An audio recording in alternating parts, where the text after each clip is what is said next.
Praise the Lord. இயேசுவின் ரத்தம் ஜெயம். தினமும் இயேசு நிகழ்ச்சிக்கு உங்களை கர்த்தராகிய இயேசு கிறிஸ்துவின் நாமத்தில் வரவேற்கிறேன். செய்தியின் தலைப்பு, உங்கள் பலன் உங்கள் நம்பிக்கையில். ஆதார வசனம் நெகேமியா 8:10.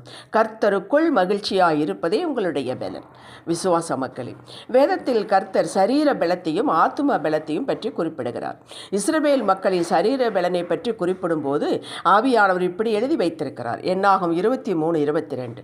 காண்டாமிருகத்துக்கு ஒத்த பலன் அவர்களுக்கு உண்டு. இஸ்ரவேல் கோத்திரத்தில் பலவீனப்பட்டவன் ஒருவனும் இருப்பது இல்லை. மோசேயை பற்றி குறிப்பிடும் போது, மோசே மரிக்கிற போது 120 வயதாயிருந்தான். அவன் கண் இருள் அடையவும் இல்லை, அவன் பலன் குறையவும் இல்லை.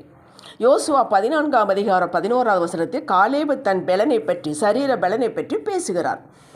சரீர பலனுக்கு ஆகாரம் வேண்டும், நல்ல சத்தான ஆகாரம் வேண்டும். இது மட்டும் போதுமானது என்று எண்ணுவதனால்தான் அநேகர் நோய்வாய்ப்படுவதற்கு ஏதுவான காரணம் அறியாமல் தடுமாறுகிறார்கள். அதற்கு சமமாக உடற்பயிற்சி தேவை. எல்லா வயதினருக்கும் இது தேவை. உடலில் உள்ள எல்லா அவயங்களுக்கும் பயிற்சி கொடுக்க வேண்டும். பயிற்சியே இல்லாமல் எப்போது ஓய்விலேயே இருக்கும் நபர்களை பாருங்கள், அவர்கள் பலவீனமாக காணப்படுவார்கள். ஆகையால் பலன் பயிற்சி கொடுப்பதிலும் அடங்கி இருக்கிறது என்பதை நாம் மறக்கக்கூடாது. அதே போல ஆத்துமாவுக்கு பலன் கர்த்தருடைய வார்த்தை. இது மட்டும் போதாது, வார்த்தையில் ஆத்துமா புஷ்டியாகிறது, உண்மைதான். உடற்பயிற்சி போல ஆத்தும பயிற்சி வேண்டும். இதில் தான் தேவன் பிரியப்படுகிறார். அப்போ ஆத்தும பயிற்சி என்றால் என்ன? உள்ளே இருக்கிற பலனை காட்ட வேண்டும், மகிழ்ச்சியோடு காட்ட வேண்டும். துதித்துக்கும் போது பலன் உண்டாகிறது. செய்து பாருங்கள், ருசித்து பாருங்கள். நன்றி பலி செலுத்தும் போது பலன் உண்டாகிறது. விசுவாசிக்கும் போது ஆத்துமாவிலே அற்புத பலன் உண்டாகிறது. ஆகையால் தான் இயேசு குணமாக்கிய பின் ஒவ்வொருவரிடமும் அவர்கள் விசுவாசத்தை ஆண்டவர் பாராட்டி பேசினார். உன் விசுவாசம் உன்னை ரட்சித்தது, உன் விசுவாசம் உன்னை சுகப்படுத்தியது என்று பாராட்டினார். விசுவாசம் இல்லாமல் தேவனிடம் பிரியமாயிருப்பது கூடாத காரியம். ஆண்டவரின் பிள்ளைகளுக்கு ஆள்பலம் பணபலம் இல்லாவிட்டால் கவலையே பட வேண்டாம். நமக்கு விசுவாச நம்பிக்கை பலன் வேண்டும். அதனால்தான் சாத்தான் இதை அறிந்தவன் விசுவாசத்தானே அவன் கை வைக்கிறான். எது வெளியேற பெற்றது என்பதும், எதன் மீது தாக்கினால் தேவ பிள்ளைகள் விழுவார்கள் என்பது அவனுக்கு நன்றாக தெரியும். நமக்கு பலன் கூட வேண்டுமானால் நாம் கர்த்தருக்குள் மகிழ்ச்சியாக இருக்க வேண்டும். இதுதான் ஆத்துமாவுடைய பயிற்சி.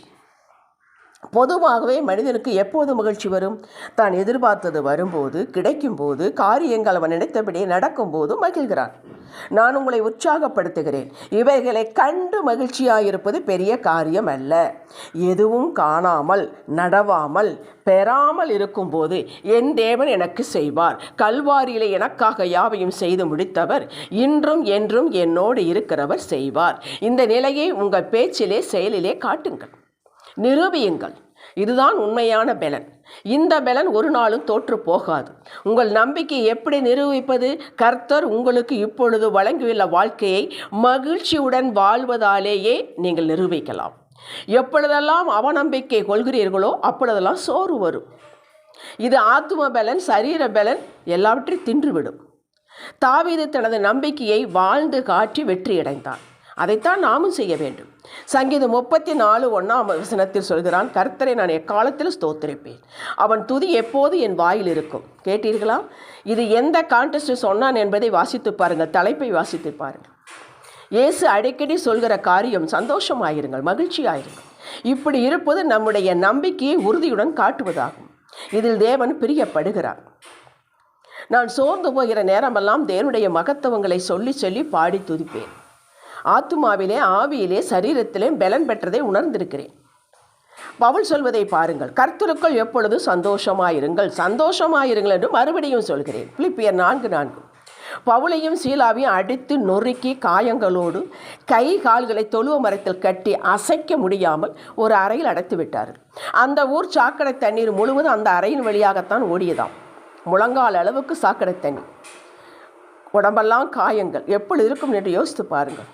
அப்பொழுது அவர்கள் இருவரும் பாடி துதித்தார்கள். அப்பொழுது சொன்ன வார்த்தை தான் இது. கற்பனை செய்து பாருங்கள். காலையிலிருந்து இரவு வரை ஒவ்வொரு நிகழ்விலும் உங்களது நம்பிக்கையை காட்டுங்கள். நீங்கள் இயேசுவையே சார்ந்திருக்கிறீர்கள்.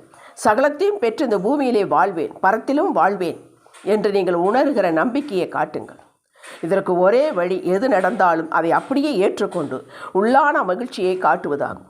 7 மடங்கு சூடாக்கின அக்கினியில் போட போகிறதற்கு முன்னே சாத்ராக், மேஷாக், ஆபேத்நேகோ சொன்ன காரியங்களை பாருங்கள்.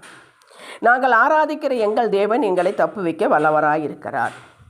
அவர் எரிகிற அக்கினி சூளைக்கும் ராஜாவாகி உம்முடைய கைக்கு நீங்களாக்கி விடுவிப்பார்.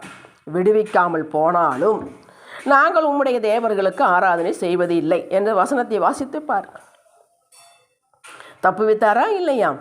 சொல்லுங்கள். பயப்படாதிருங்கள், தைரியமாயிருங்கள். கர்த்தரையே பிடித்து கொண்டு உங்கள் நம்பிக்கையை காட்டி காட்டி பலன் பெறுங்கள். சகலத்தில் விடுதலை தருவார். யாவர் கண்களுக்கு முன்பாக உங்களது நம்பிக்கையை கனப்படுத்துவார். நீங்கள் ஒரு நாளும் எதிலும் வெட்கப்பட்டு போக மாட்டீர்கள். உங்களை எதிர்த்த சாத்தான் தோற்று போய் துரத்துவார், இல்லாமல் ஓடிப்போவான். ஜெபிக்கலாம். தகப்பனே, நீர் கொடுத்த இந்த வாழ்வை வாழ்ந்து காட்டுவதே நாங்கள் உங்கள் பேரில் வைத்துள்ள நம்பிக்கையை நிரூபித்தலாகும் என்பதை கண்டுகொண்டோம். உமது கிருபை எங்களிலே பெருகட்டு சுவாமி. இயேசுவின் நாமத்தில் பிதாவே, ஆமேன். ஹல்லேலூயா.